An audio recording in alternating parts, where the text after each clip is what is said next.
Hi there and welcome to Guitarfingers Book 1, Lesson 14. We're going to be looking at a couple of songs here now, a traditional Bolivian one and a traditional English one. We start off with San Pedro Trotó 100 años, which is San Pedro ran for 100 years, and this is exercise 32. So we've talked a lot now about counting, how to play the two notes together. There's enough room in this song to plant your thumb where you need to.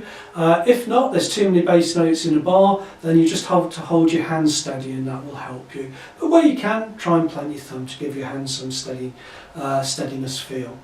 I put in some fingering, so we start off with a middle finger, and you can see then that my index finger comes to string 3 to play the A. Yeah, that's a good cross fingering, I think, and it just means that we've got a little bit more stability in our right hand. So I start with my middle. I've got finger 2 on the A prepared, so I go 1, 2, 3, 4, 1, 2 and 3, 4, 1, 2 and 3, 4, and 1, 2 and 3, 4, 1, 2, 3, 4. That's the next. Let's have a look at that in detail now. So we start off with our high E, 2 A's, 1, 2 and 3, 4 for the low E and B's. Dotted notes now in the next 2 bars on the C and then the D.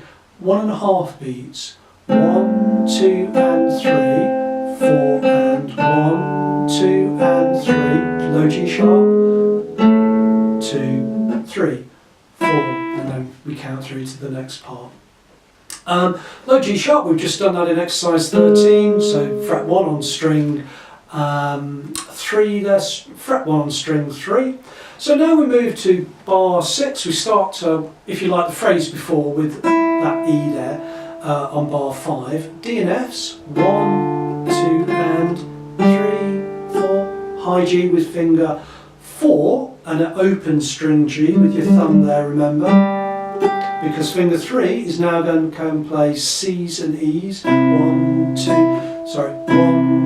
and 3, 4. Finger 4 for the D there. 1, 2 and 3, 4. 1, 2, 3, 4. Then we move finger 4 up to fret 5 for the high A. So a little bit trickier now. Let's go through that slowly to help us. We start off again with that E. Now bar 6, D and F's, 1, 2 and 3, 4. Always use your thumb for the tails down notes. Move finger 3 across to the C, 1, 2 and 3, 4. Low E with the D, 1, 2 and 3, 4. 1, 2, 3. E, high A, 1, 2 and bring finger 4 down, 3, 4. Again, the open G with my thumb, 3, 4. Bar 11, C with E's, 1, 2 and 3, 4 and 1, 2 and 3, 4, 1, 2. I'll stop there so we can just look at that counting in bar 12. We've got a D on beat 1, 1, 2 and, okay, 1, 2 and 3, 4. So it now just feels a little bit almost like syncopated, I guess. I'll play the high notes, 1, 2 and 3, 4, 1, 2. Syncopated just means notes appearing on the ands. It's actually happened previously with the dotted quavers, and it's just reinforced now with the low bass notes, not on beat 1 but on beat 2. So we get 1, 2 and 3, 4, 1, 2, 3, 4. P piano quiet, D and high F's, 1, 2 and move finger 4 down. So you get the 2 G's, 1, 2 and 3, 4 and 1, 2 and 3, G sharp, 2, 3, 4. Okay, so it's all about the counting and just playing through nice and slowly. Let's look at the last few bars now. So we start off with a B and an E, and just listen to the counting. 1, 2, 3, 4, 1, 2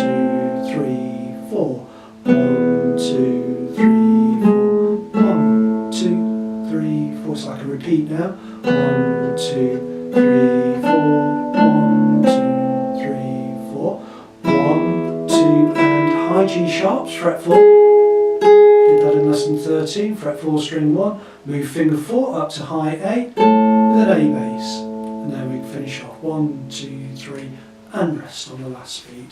There's some dynamics in there to add some expression, so let's just try that. We'll play that whole little section again from bar 18, MP, then with the dynamics.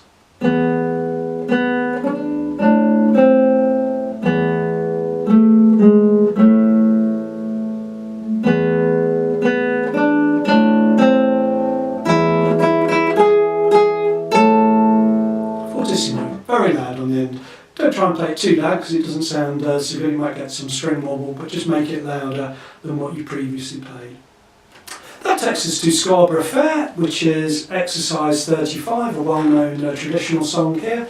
Lots of counting again. I've added some expressional points such as tastos, playing over the neck part of the guitar. We'll come to those when we meet them. So we start off with 3 beats in the bar. 1, 2, 3, 1, 2, 3, and 1, 2, and 3, 1, 2, 3, 1, 2, 3. Let's look at that phrase again. So if I just play the high notes, 1, 2, 3, 1 and 2, 3, and 1, 2, and 3, 1, 2, 3. So this feels quite fast. If you go too fast, it's hard to count and play at the same time. 1, 2, 3, 1 and 2, 3, and 1, 2, and 3, 1, 2, 3. You can see in bar 2, we only put the quaver rest down on beat 3. 1 and 2, 3, and 1, 2, and 3, 1, 2, 3. It just adds a nice clarity to the rhythm. If it does ring on, it's not the worst thing in the world, but if you can put the quaver rests in, that's great. So now I move to the tasto part, fingers just over the neck to give that warmer sound, a softer sound. We start off with low C, 1, 2, 3, move finger 4 up to high A, 1, 2, 3, back down, 1, now D and F sharp, I'll explain that in a moment, 2, 3, 1, 2, 3, 1, 2, and move to a natural part. Natural sounding. So on the next page we can see we're looking at sharps and flats. The high F sharp is fret 2, okay, fret 2 of string 1. F natural, fret 1, fret 2, F sharp, and hence the sharp symbol there. I'll just play that little part again. So we get D, C. 2, 3,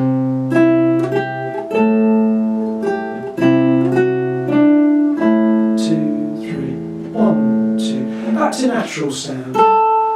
Okay, so that has a high A, 3, 1, 2, 3, move down, tricky now. Okay, we've got a low C and a high G, 1, 2, 3, you just release the high G.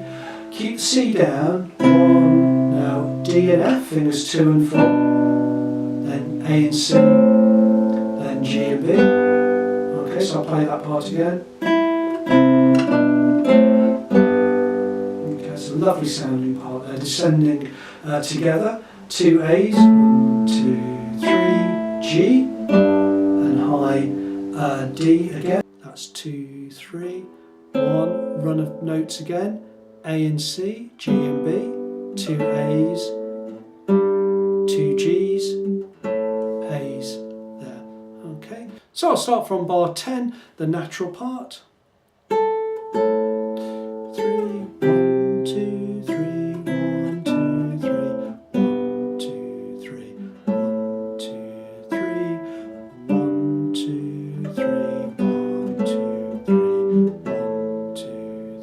'Rise the ritando to help you slow down through those parts where they're tricky.